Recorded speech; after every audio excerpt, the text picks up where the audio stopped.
How do I see the new running metrics on the Apple Watch?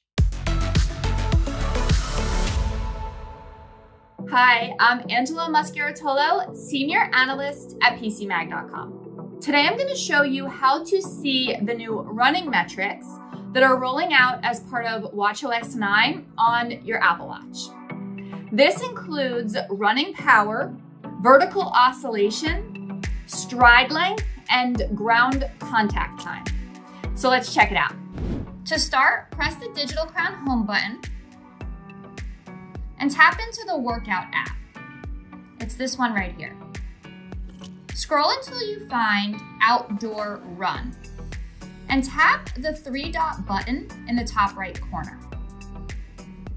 Next, you'll see this card that says Open with a pencil icon in the top right corner.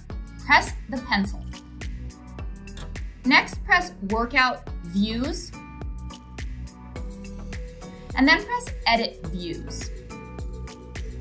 Here you can edit the metrics that appear on your device when you're tracking an outdoor run.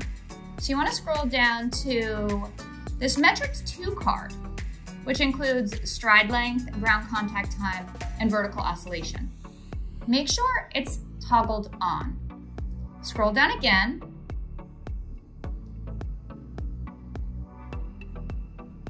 until you see power.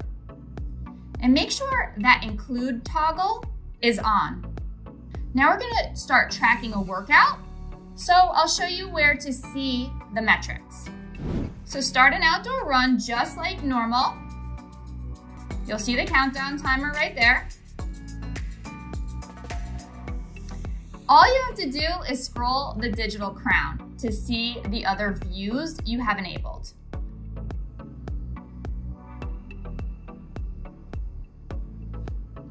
Stride length, ground contact time, and vertical oscillation right there. You'll see it in real time. I'm not running right now, obviously, so it's not showing anything there. These are efficiency metrics that can help you assess your form as you run. And then we'll scroll down to power.